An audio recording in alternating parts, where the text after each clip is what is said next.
karakteristik dan persebaran negara maju dan berkembang, yaitu cara membedakan negara maju dan negara berkembang yang paling mudah adalah dengan melihat tingkat pertumbuhan ekonominya.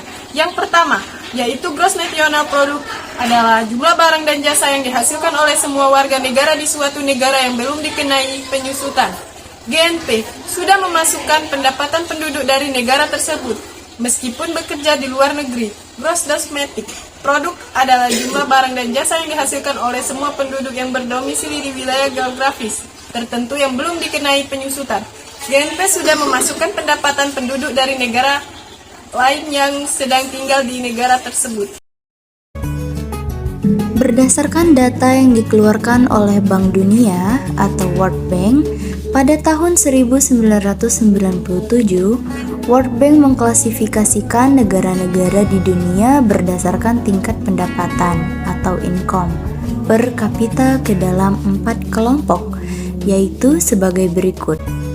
Yang pertama yaitu negara berpendapatan rendah atau low income, yaitu negara-negara yang berpendapatan per kapita penduduknya kurang dari 785 US dollar.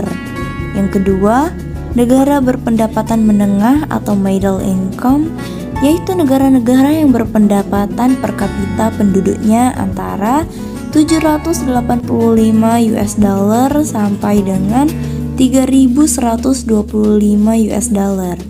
Yang ketiga yaitu negara berpendapatan menengah tinggi atau upper middle income, yaitu negara-negara yang berpendapatan per kapita penduduknya antara 3.125 US dollar sampai dengan 9.655 US dollar. Yang keempat, negara berpendapatan tinggi atau high income, yaitu negara-negara yang berpendapatan per kapita penduduknya lebih dari 9.655 US dollar. Human Development Index merupakan angka yang diolah berdasarkan 3 aspek, yaitu panjang usia, pengetahuan, dan standar hidup suatu bangsa. Yang pertama, indikator kesehatan meliputi angka kematian bayi dan angka kematian balita. Yang kedua, indikator kependudukan meliputi usia harapan hidup dan penduduk yang tidak mempunyai harapan hidup sampai usia 60 tahun. Yang ketiga, indikator pendidikan meliputi angka melek huruf, anak yang berpendidikan sampai kelas 5 SD, dan angka partisipasi pendidikan. Yang keempat, indikator ekonomi ditentukan oleh indeks kemiskinan. Ciri-ciri negara maju. Negara maju adalah negara yang memiliki pendapatan per kapita yang tinggi, yaitu lebih besar dari 9.655 US dollar. Ciri-ciri negara yang maju di antaranya sebagai berikut. 1. Kualitas sumber daya manusia terhadap ilmu pengetahuan dan teknologi umumnya sudah tinggi. 2. Tingkat pendidikan yang lebih tinggi. 3. Angka pertumbuhan penduduk rendah karena angka kelahiran yang kecil. 4. Sirkulasi dan kondisi perekonomian yang tinggi. 5. Lapangan kerja terbuka dan beragam. 6. Fasilitas pendukung kehidupan sepertinya pendidikan, kesehatan yang lebih baik. Ciri-ciri negara berkembang di antara sebagai berikut. 1. Sebagian besar penduduk bermata pencaharian di sektor pertanian. 2. Tingkat pendidikan yang rendah. 3. Angka kelahiran dan angka kematian relatif tinggi. 4. Pertumbuhan perekonomian yang lambat. 5. Lapangan kerja yang kurang. Regionalisasi kawasan dunia berdasarkan pusat pertumbuhan ekonomi. Regionalisasi di suatu kawasan akan muncul karena adanya hubungan internasional antar negara.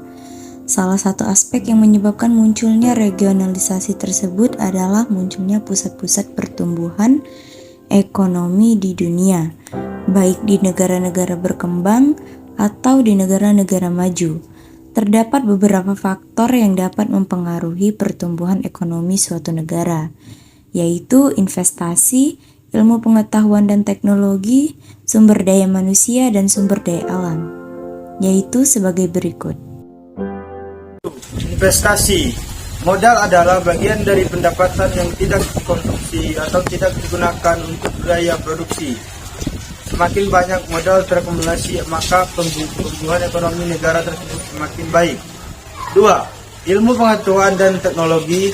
Ilmu pengetahuan dan teknologi sangat berpengaruh terhadap pertumbuhan ekonomi. Hal itu karena dengan peringkatkan ekonomi dan proses produksi. 3. Sumber daya manusia. Sumber daya manusia yang dimaksud adalah jumlah penduduk sebagai sumber angkatan kerja di berbagai kegiatan ekonomi dan proses produksi. 4. Sumber daya alam. Sumber daya alam yang melimpah di Indonesia merupakan anugerah Tuhan yang Maha Esa. Harus kita syukuri dengan acara memanfaatkannya secara arif dan menanam pohon untuk menyimpan cadangan air. Bentuk-bentuk kerjasama negara maju dan negara berkembang. Yang pertama, kerjasama bilateral. Kerjasama bilateral yaitu dilakukan oleh antar negara tergantung kepentingan, tujuan, kebutuhan negara-negaranya. Contoh kerjasama bilateral misalnya kerjasama antara Indonesia dan Jepang, dan contoh berikutnya yaitu antara Indonesia dan Amerika Serikat. Yang kedua, kerjasama regional. Kerjasama regional adalah kerjasama dalam satu kawasan atau wilayah. Contoh kerjasama regional antara lain Asia Pasifik Economic Cooperation atau APEC di kawasan Asia Pasifik.